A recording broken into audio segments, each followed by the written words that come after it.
कहते हैं जहाँ चाह वहाँ राह, कुछ वैसा ही हुआ है इस वक्त। जापान के स्लिम मून लैंडर ने आखिर जागने का काम कर दिया है, 9 दिन बाद जाग गया है। जानेंगे क्या ऑपरेशन शुरू करा है स्लिम ने, और जहां एक तरफ ये सब कुछ हो रहा है तो वहीं दूसरी तरफ मालदीव में अब एक दूसरा बड़ा कांड हो गया है। मालदीव को बहुत नुकसान हुआ है भारत की वजह से। जानेंगे क्या है मामला। तो वहीं मालदीव के अपोजिशन ने अब मालदीव के राष्ट्रपति से क्या मांग की है। जियोपॉलिटिक्स में इस वक्त बहुत कुछ चल रहा है, जानने को आपको बहुत कुछ मिलेगा। आइए जानते हैं इन खबरों को विस्तार से। जापान का बेहद ही महत्वाकांक्षा वाला प्रोजेक्ट, और जब ये प्रोजेक्ट सही उतरा तो सही, पर इसमें इसका सोलर सिस्टम काम ही नहीं कर रहा था,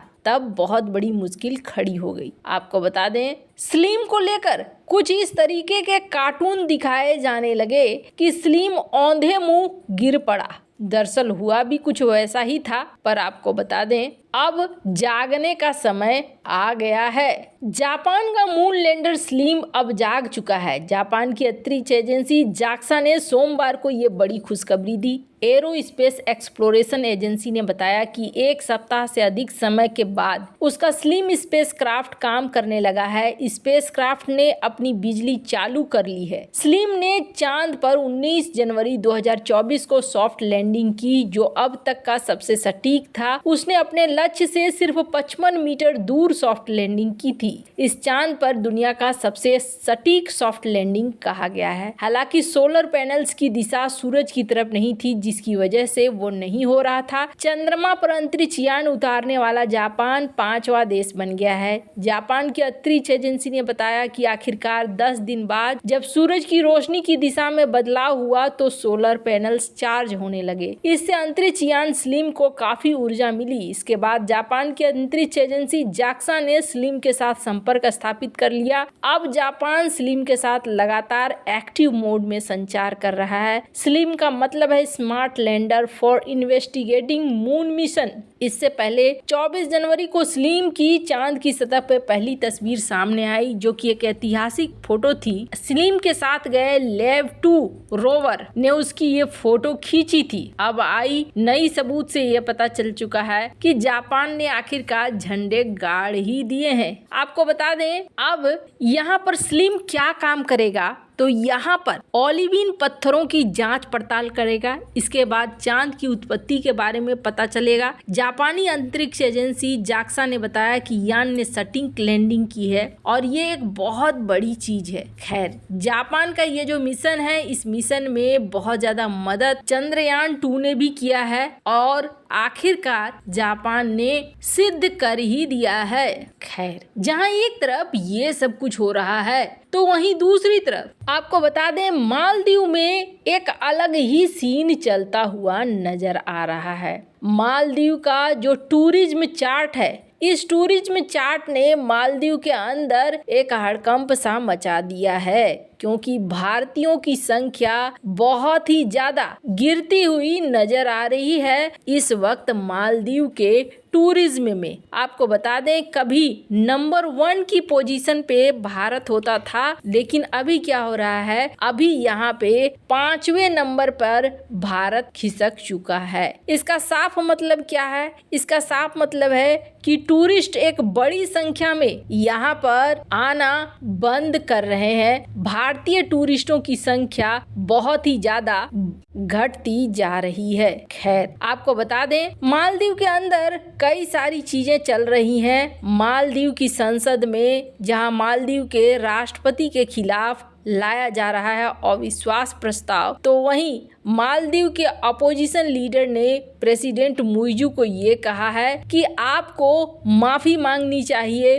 भारत से और आपको माफ़ी मांगनी चाहिए पीएम मोदी से भी, ताकि देश के साथ जो रिश्ते खराब हो रहे हैं उन रिश्तों को ठीक किया जा सके। खैर, आपको बता दें, भारत अभी भी मालदीव के साथ अच्छे रिश्ते रखना चाहता है। स्क्रीन पर एक आर्टिकल देखिए। मालदीव के साथ जो भी प्रोजेक्ट भारत के चल रहे थे, भारत अभी भी उसे चलाना चाहता है। ये अलग बात है कि मुइजू अपने हिसाब से चलना चाहते हैं। स्क्रीन पर एक आर्टिकल देख सकते हैं आप। मालदीव को लेकर जब सवाल किया गया तो डॉक्टर एस जयशंकर ने क्या जवाब दिया? डॉक्टर एस जयशंकर ने कहा कि पड़ोसियों की जरूरत एक दूसरे को होती है, इसलिए ऐसा कहना मुश्किल है कि आप उन्हें छोड़ सकते हो। दो चीजें बहुत महत्वपूर्ण होती है, इतिहास और भूगोल, और ये दोनों ही चीजें ऐसी हैं जिसके आधार पर सब कुछ तय होता है। आपको बता दें,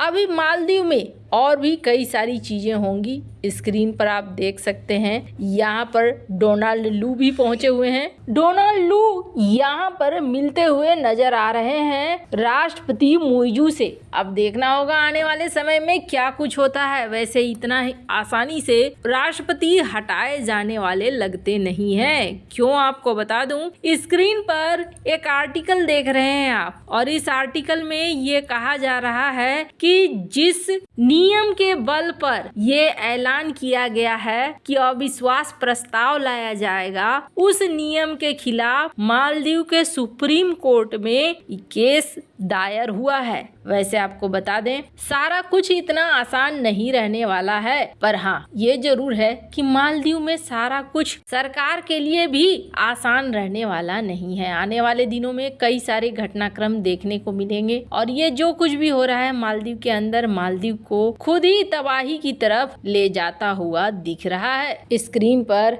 आप देख सकते हैं सिद्धांत सिब्बल की इस रिपोर्ट को भी, इस ट्वीट को भी, जिसमें इस बात को लेकर कहा जा रहा है। वैसे आपको बता दें, इन सब के बीच में मालदीव सिर्फ अपना नुकसान ही कर रहा है, इससे ज्यादा कुछ नहीं, क्योंकि इस वक्त मालदीव को आगे बढ़ने की जरूरत थी, पर मालदीव यहाँ आगे बढ़ने की बजाय पीछे आता हुआ दिख रहा है। और मालदीव में चल रहे सारे घटनाक्रम के बीच में ये जो डोनाल्ड लू से जो बातचीत हुई है, आपको बता दें, इस बातचीत के बारे में ये कहा जा रहा है कि श्रीलंका को लेकर सहयोग करने को तैयार है मुइजू अमेरिका को। अब श्रीलंका को लेकर कौन सा ऐसा सहयोग बचा हुआ है, ये आने वाले समय में पता चलेगा। वैसे आपको बता दें, डोनाल्ड लू का यहाँ होना और इसके बाद ये सब कुछ चलना, ये बताता है कि घटनाक्रम यहाँ पर आसान नहीं होने वाले हैं। अब कुछ ही समय बाद एक समिट भी होने जा रही है। उम्मीद किया जा रहा है कि CSC की इस समिट में यहाँ पर भागीदारी मालदीव की होगी। वैसे देखने वाले समय में पता चलेगा कि क्या कुछ होता है। वैसे आपको क्या लगता है इन सब मामले में, आपकी क्या राय है, कमेंट कर जरूर बताएं। जल्द मिलते हैं अगले वीडियो में नई खबर के साथ।